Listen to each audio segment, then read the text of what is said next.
വയനാട് പ്രതിനിധി അനൂപിലേക്ക് പോകുകയാണ്. അനൂപ്, ഈ 30 ദിവസത്തെ വലിയൊരു ദുരന്തമുഖത്തെ പ്രവർത്തനങ്ങൾ നമ്മൾ ഓരോ ദിവസവും കണ്ടറിഞ്ഞവരാണ്, നേരിട്ട് കണ്ടറിഞ്ഞവരാണ്. ഇപ്പോൾ ഇതുവരെ ഏത് ഘട്ടത്തിൽ എത്തി നിൽക്കുകയാണ് അവിടുത്തെ പുനരധിവാസ പ്രവർത്തനങ്ങളും മറ്റ് കാര്യങ്ങളും?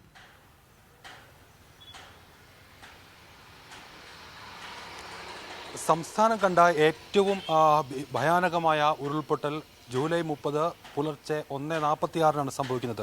ആദ്യം പുഞ്ചിരിമറ്റത്ത് ഉരുൾപൊട്ടി, പിന്നീട് മുണ്ടക്കൈ ഭാഗത്തേക്ക് ശക്തമായ മലവെള്ളപ്പാച്ചിൽ വരികയും ആ മേഖലയാകെ നാമാവശേഷമാക്കുകയും പിന്നീട് ചൂരൽമലയിലേക്ക് എത്തുകയും ചെയ്തു. ഇതിനിടെ നിരവധിയായ വീടുകളാണ് ഈ ഉരുൾപൊട്ടലിനെ തുടർന്നുണ്ടായ മലവെള്ളപ്പാച്ചിൽ കവർന്നെടുത്തത്.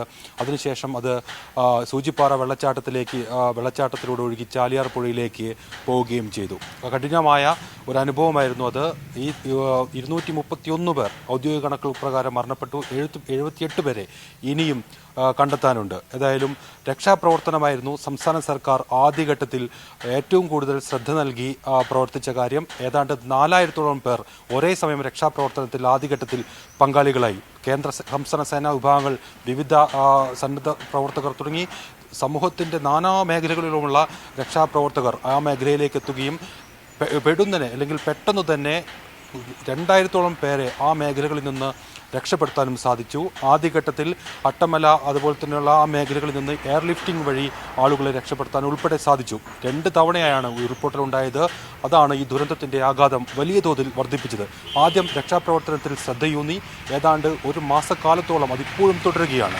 വിവിധ മേഖലകളിൽ ഏറ്റവും നമുക്ക് ചെന്നെത്താൻ സാധിക്കാത്ത വിധത്തിലുള്ള ചെങ്കുത്തായ മലയോര പ്രദേശങ്ങളിൽ ഉൾപ്പെടെ ആ ഘട്ടങ്ങളിലും അതിശക്തമായ കാലാവസ്ഥ പ്രതികൂലമായി കൊണ്ടിരിക്കുന്ന സാഹചര്യത്തിൽ നമുക്ക് തെരച്ചിൽ മുന്നോട്ട് കൊണ്ടുപോകാൻ സാധിച്ചു.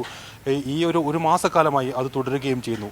അടുത്ത ഘട്ടത്തിൽ സംസ്ഥാന സർക്കാർ നടപ്പാക്കിയത് ഈ ഒരു താൽക്കാലിക പുനരധിവാസം എന്നുള്ളതായിരുന്നു. ഒരു മാസക്കാലത്തിനുള്ളിൽ താൽക്കാലിക പുനരധിവാസം നമുക്ക് സാധ്യമാക്കാൻ കഴിഞ്ഞു.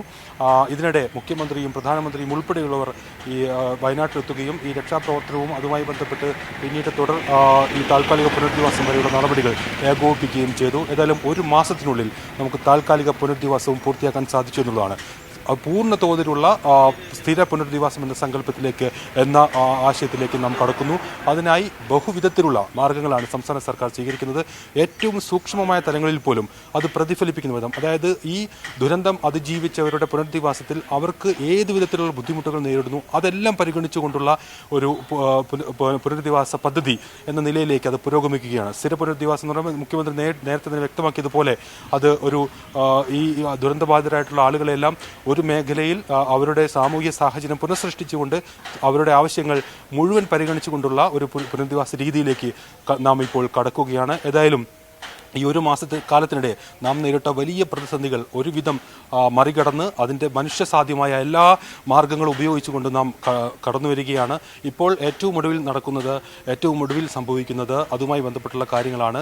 ഈ ദുരന്തബാധിത മേഖലയോട് തൊട്ടു ചേർന്നുള്ള പ്രദേശങ്ങളിലെ തദ്ദേശ സ്ഥാപനങ്ങൾ വഴിയാണ് താൽക്കാലിക പുനരധിവാസം സാധ്യമാക്കിയത്. ഇനി അതിന് മറ്റൊരു സ്ഥലം കണ്ടെത്തുകയും ആ സ്ഥലത്തേക്ക് ഈ ദുരന്തബാധിതരെ ഈ സ്ഥലവും ഭൂമിയും എല്ലാം നഷ്ടപ്പെട്ടവരെ പുനരധിവസിപ്പിക്കുക എന്നുള്ള ഏറ്റവും പ്രധാനപ്പെട്ട ഒരു കർത്തവ്യത്തിലേക്കാണ് ഏതായാലും ഇനി നമ്മൾ കടക്കുന്നത്. അതിനായി ഭൗമശാസ്ത്ര വിഭാഗത്തിലെ വിദഗ്ധരെയൊക്കെ ഉൾപ്പെടുത്തിക്കൊണ്ടുള്ള ഭൂമി ശാസ്ത്ര പഠനങ്ങൾ ഉൾപ്പെടെ പൂർത്തിയാക്കിയാണ് ആ സ്ഥലങ്ങൾ തന്നെ പരിഗണിക്കുന്നത്. ആ ഘട്ടത്തിലേക്ക് ഏതായാലും കടക്കുകയാണ്. അതിനായുള്ള ചർച്ചകളും യോഗങ്ങളും എല്ലാം ഇപ്പോൾ തുടർന്നു വരികയാണ്. അതിനായി വിദഗ്ധ സംഘങ്ങൾ ഈ പ്രദേശങ്ങൾ സന്ദർശിച്ചു വരികയാണ്. ഏതായാലും അടുത്ത ദിവസങ്ങൾ തന്നെ ഇതുമായി ബന്ധപ്പെട്ട സ്ഥിര പുനരധിവാസം ലക്ഷ്യമാക്കിയുള്ള പ്രാരംഭ പ്രവർത്തനങ്ങൾ ആരംഭിക്കുകയും ചെയ്യും. ഏതായാലും നാം പറഞ്ഞതുപോലെ ഒരു അതികഠിനമായ വേദനയുടെ ഒരു മാസക്കാലം പിന്നിട്ട് ഈ നാട് അതിജീവനത്തിൻ്റെ ഒരു പുതിയ മാതൃകയിലേക്ക് കൂടി കടക്കുകയാണ്.